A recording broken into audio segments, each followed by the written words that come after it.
A skilled hunter will never forget that he too is hunted, that his prey is not without strength or skill. He will fear it just as much as it fears them. If he doesn't, their correlation might change. Dr. Alexander O'Brien, University of Cresta. You disgraceful wretch! Baylor Carr shuddered in rage and threw a handful of acid sand at the hanging woman. She was stripped completely naked and suspended by her feet, 3 of her arms tied behind her back. The sand burned the skin on her torso and abdomen, turning her skin from dark blue to magenta. She wanted to scream but kept her mouth shut. She knew that if she opened her mouth, the spikes inside of her mask would bite into her jaw. "I beg you, Lord Father, I am—" She tried to speak, but a sharp pain cut her off. Baylor Carr sliced one of her fingers off and played with it in his hand like a toy. He then dropped it into a glass of liquid and watched in pretend fascination as it melted into sludge. "Lord Father—" "Silence. Your punishment is yet to be delivered.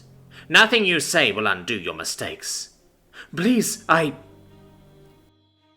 He stabbed her bare chest, but not deeply, just below the skin where the lower layer of flesh met muscle. He did this several times, causing blood to leak out of the holes and down her upper torso and throat. The thin purple lines reminded the Lord Father of an ancient river system he had visited hundreds of cycles ago. "I can explain," she yelled, puncturing her jaw as she did. "Explain what?" the Lord Father asked, uninterested, as he dipped his fingers into the toxic liquid. "Explain how you lost all of your fledglings in one hunt. To a bunch of gobs, no less."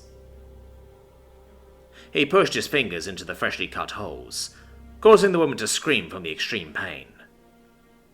Her cries were second only to the sizzling sound of the chemical reaction between the toxin and her blood. The purple streams evaporated and rose into the air where Baylor Carr inhaled them. They weren't normal," she stammered, struggling to remain conscious. "They were different." "The armored mutants? You have killed them before." "No, not them," she panted, and coughed as her blood reached her mouth and nose. "They weren't as strong, but they knew how to hunt. They were hunters." Baylor Carr grabbed the woman's hair and pulled her head up closer to his face. "We are the only hunters in this galaxy." "I beg of you, let me speak," she said through gritted teeth. The Lord Father pondered her words for a moment, still holding her by her hair. After a short while he let her go, undid the straps of her mask and took it off. Her jaw was riddled with holes, much like the back of an amphibian he kept in his quarters for study. "Speak," he ordered. "But do not waste your words. Grandfather will hear them after me, and he is already agitated." 12 days earlier. Our ship exited the blank void in a backwater system. The logs indicated it was named 3491 Journey by star mappers. I hadn't even heard of it until I started plotting the hunting course for the fledglings. According to the logs and our scans, the system had 5 planets orbiting a yellow sun, but only one was habitable. It was the 4th planet, and as we approached it, I wished the knowledge of its existence never invaded my mind. "What an ugly rock," the pilot said. An understatement in my opinion. From orbit it was brown, green and blue. Images show that almost half of its surface was covered in either dense, humid forestry or deep, wet and reeking swamps. Only 7% of the land was relatively flat, and even that wasn't useful, considering the rest of the planet. All of this, combined with its location, made the planet completely unimportant. At least, that's what I had assumed. "Voidcraft detected," the pilot said. Origin, I know what they are. Humans. I internally cursed in disgust. These lowlives have been spreading across the galaxy like a disease, and at an alarming rate. They have claimed thousands of planets over the past 100 cycles. Not only that, they've chosen to integrate the other species into their so-called union. It made me sick, though it did present an opportunity. Do we change course? The pilot asked. No, this is perfect. Take us to one of the smaller patches of flat land where their ships aren't patrolling. Make sure the masking is on. I turned around and walked to the arming chamber, where the fledglings probably were. I knew my instincts weren't off as I ducked to dodge a ripper blade that Belzola threw. "Clanmother!" she shouted, and the room went quiet. I saw Bail Tanny testing out her wrist-mounted dart guns by trying to hit Bear Konik, who guarded himself with 4 hook blades. In the corner, I saw Belgornim toying with the scope of a long rifle, and Bear Jacola, ever the curious one, dismantling various machines. I stepped closer. What is the meaning of this? I tried to stop them, Clanmother. Forgive them. A familiar youthful voice spoke out, and I cocked my head to see Bayfander, our star fledgling. Gather around, now, I ordered, and they obeyed. I know you are eagerly anticipating the beast hunt, your final trial before becoming a true Belcloran hunter. Their young faces lit up with joy and lust. We will not be hunting the beasts of this world. And just like that, the joy dissipated and was replaced by confusion, anger, and demand. When I first read the logs, I too was intrigued. Apparently, the planet's ecosystem and structure, along with our ancient experiments, have caused the fauna and flora to mutate and evolve into unnatural things. Creatures there were immensely dangerous and hostile. Many plants were not only poisonous, but also sentient in a certain manner. To say the planet itself was a beast waiting to devour anything that dared to step foot onto it would be accurate. Then, what are we hunting? Bayfander asked. I turned on the image projector, on one of my wrists, and showed them. Gobs. Terrans? Beargolnim asked. I thought they were called humans, Baytalni said. It doesn't matter what they are called. What matters is that they, for a reason beyond even my understanding, decided to settle on this planet. I saw a look of repulsion in their eyes. The same expression I had when I saw the lowlifes. It made me glad to know that they were raised and taught properly. Then we must inform the Lord Father, Big Cornick said with rigor in his eyes, and rid them from the face of this system. I smiled. Your passion is praiseworthy, but we will do no such thing. There cannot be many of them, and even if they were, they're scattered and weak. So if we deal with them ourselves, the clan will reward us, Belzola said with a grin. I want to bring one for myself, Bejacola said. Their bodies intrigue me. Very well. We will descend in our javelins. We will raid their settlements and bring trophies back to the White Spires. Their smiles all turned to ravenous grins. Their hands twitched with anticipation. What are we? Hunters. The only hunters. The perfect hunters, they replied in unison. Who do we serve? The clan. The race. The blood. We fear nothing. All fear us. What was taken shall be reclaimed. The void is ours, we finished, and headed down the hall to the javelin docking bay. Each of us boarded one and sealed the shell around the cockpit. All 20 of us shot out of the docking bay and rushed straight for the planet below, the shell protecting us from the cold nothingness of space. We had to be fast. Despite their primitive technology and impulses, humans would still find us if we lingered for too long. When we broke into the atmosphere, lights began flickering on our displays, and we retracted the shell, letting the air and wing fill our lungs. "Clam Mother," Bayfander called out. "I'm detecting an energy signature emanating from the swamp." "What of it?" "The readings are different than the ones from the settlements. Still human, though. I wish to investigate." I frowned at that. We were supposed to stick together and finish this quickly, but Bayfander was a prodigy. He had the makings of a seeker, or even a leader. I decided to give in to his desires. "Fine. Take 7, and return to me as quickly as you can. Do not let the gobs catch you off guard." "Yes, Clam Mother. Baytalni, Baelgolem, you're with me." 8 of my fledglings left. A part of me was worried like a mother, letting her child venture out into the unknown, but I was confident they would not disappoint me. Soon enough, the 12 of us reached the settlement. A large wall surrounded a couple dozen or so structures inside.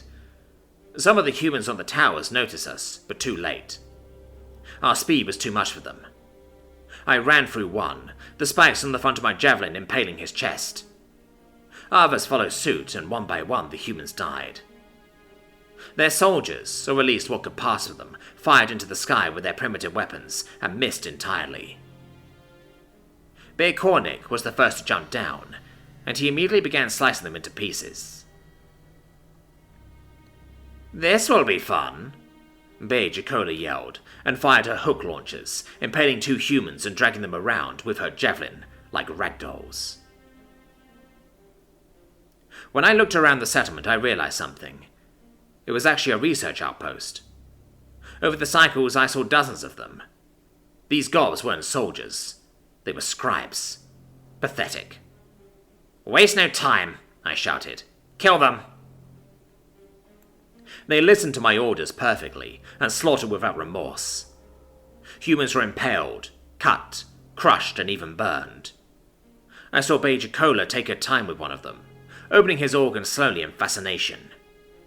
Baykornik and Bayzorla rampaged through the structures, destroying them from within and coating them with crimson blood. Those who tried to run away were the most foolish, as they were shot by our long rifles. Although I had to give some of them credit. The ones who pretended to be soldiers put up a fight, even managing to wound one of my fledglings. I saw one pick up what looked like a sword and run toward me. Brave, but idiotic nonetheless. With speed greater than he could comprehend, I sliced off both of his arms, impaled him through the chest, and lifted him off the ground. Blood drooled from his mouth as his feet dangled in the air, but his eyes still radiated defiance. Until I pulled them out, that is. Carnage was everywhere, and it was glorious. The fledglings were joyful beyond words as they finished off the last few gobs that remained. When the screaming stopped, I took one final look around the outpost.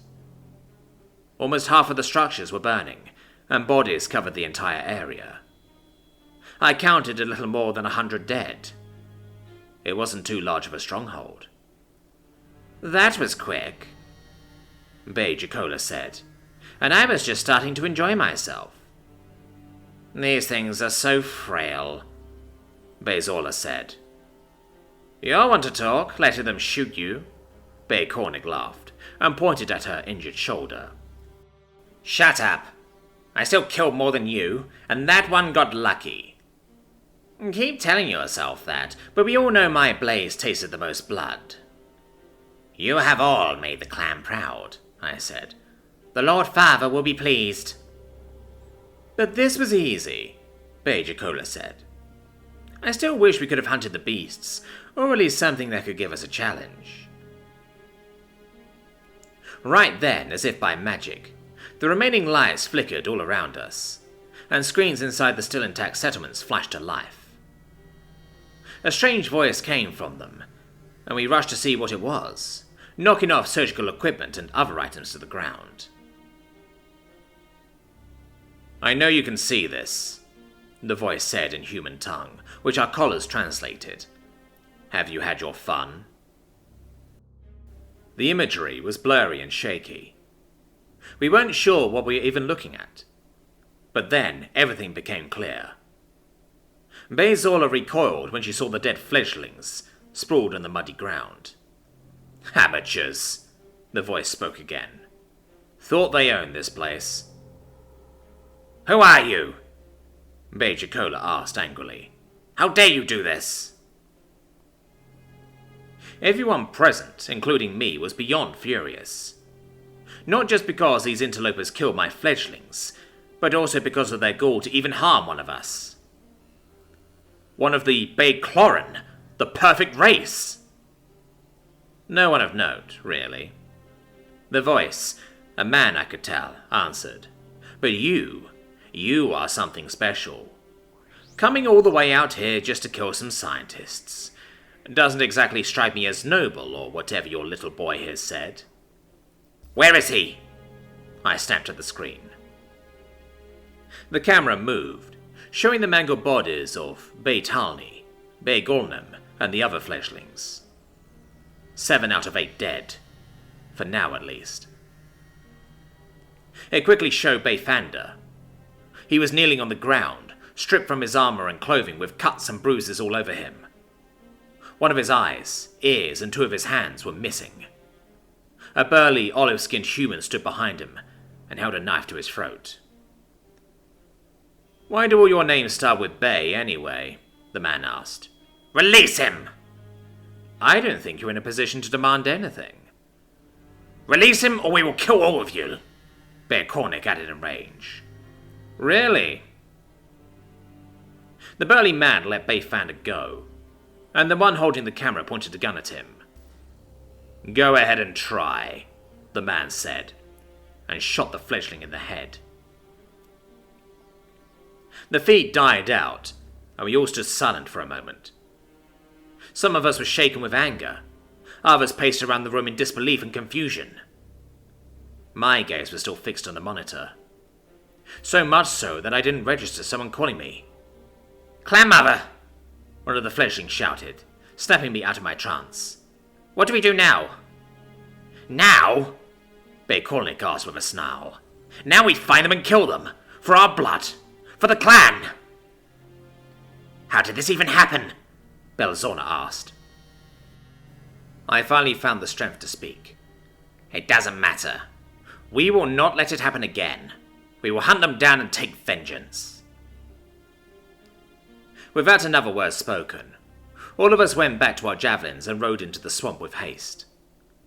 We had their signal, as well as Bayfander's. Our flyers zoomed past the trees and roots, making sure we weren't touching the water. Suddenly, as we were nearing our marker, a thin metallic line appeared in front of us. My eyes almost didn't notice it. I dived down so I wouldn't hit it, and the fledglings behind me did the same. 2 weren't fast enough, however, and their heads were split in half at the mouths. Their javelins spiraled out of control and crashed into the trees. Halt! I ordered. We all stopped. There was an eerie silence all around us. Not even the insects made any noise. The display on my javelin lit up with targeting warnings, but before I could say anything, small explosives hit our aircraft, and we jumped off. As soon as we did so, shots rang out from above us, and one of the fledglings was riddled with holes and died, while another was badly injured. Baejokola screamed in anger and fired her needles in all directions. Others fired their weapons, and humans began falling off the trees. 5 of them were dead, but 1 survived. Baejokola and another fledgling hoisted them up. Where are the rest of your pathetic kin? She asked with gritted teeth. She wouldn't get her answer, as the man exploded and killed them. What were these humans? When I took a closer look at one of them, she had olive-coloured skin, no hair, and orange eyes along with a symbol on the side of her neck. Before I could determine what it was, the injured fledgling called out to me. Clanmother, what? Her words were cut short, as a massive creature jumped out of the water nearby and devoured her. It was a 6-legged lizard-like creature with a long mouth and a spiked tail. Its dark eyes glared at us before it ran towards Bay Cornick. He readied himself, a ripper blade in each hand. He jumped onto the creature's head and stabbed its eyes, causing it to screech in pain. When it tried to shake him off, he jabbed one of the blades through the side of its neck, and used it as a pole to spin and hang below its throat. Bay Cornick tore a large gash in the creature's windpipe, then jumped back up and pierced its skull. Its now dead body fell to the ground, shaking the earth and making ripples in the water. Bay Cornick jumped off and stared at the beast's corpse, visibly proud of his kill. He turned his head toward me with a smile. But before he could say anything, a loud bang rang from behind us, and his entire head was blown apart. Before his body dropped, 2 fledglings ran towards the source of the shot. One was killed mid-air as he dashed from tree to tree. The other made it to the gunner and cut him apart. Except there was no gunner. It was a remote-controlled drone with a targeting sensor. As the fledgling was about to head back, the drone exploded and blew his scorched body into the water. Only 3 of us were left. How? How is this happening? This wasn't meant to happen. This is all a mistake. Show yourself, cowards! Bay Zorla said, holding her blades and dark pistols. Face us! We stood back to back. A small orbs fell from above us. They popped and filled the air with irradiating smoke. Our visor covered our eyes, but it bit into our skin, and even with our senses it was hard to see. Then they came. From the mud, the water, the trees, the air. They surrounded and overwhelmed us. We shot some and cut down more, but there were too many. I watched as my last 2 fledglings were impaled and pinned to the ground. I lashed out in rage, but one of my arms was cut off, and I was pushed down with my face in the mud. Seems like you didn't go through with your promise, a man said. I recognized that voice. You! I snarled at him. Go on then. Kill me. Kill me or I will tear out your hearts. He shook his head and chuckled. Would grandfather like that? My eyes widened as he spoke the sacred tongue. Who are you? The man didn't answer. Instead, he pulled out a thick syringe and stabbed me in my right leg with it, injecting me with something small, but solid. Then he stood up and grinned. Send your Lord Father my regards, he said, before he stomped his boot on my face and knocked me out. Present. When I woke up, I was on board my ship and headed back to you. You must believe me. What did he inject you with? The Lord Father asked. I do not know. All I know is that it is in my right thigh. Baelokar touched her thigh with his still acid-drenched fingers until he could feel a small object underneath the flesh and cut it out with his dagger. It was a metallic cylinder. When he opened it, a piece of parchment fell on the ground. Crouching, he took it and read the contents written in the sacred tongue. The torture of the clan mother left his mind as he pondered the 3 words in the message. Project Bioguard. I beg of you, Lord Father, the hanging woman pleaded. Let me return to that worthless rock. I will find them and bring you their heads. Baelokar shook his head as he crumpled the paper in his hands and picked up a sword. No, he said, and cut the clan mother's head off. Your role has been played.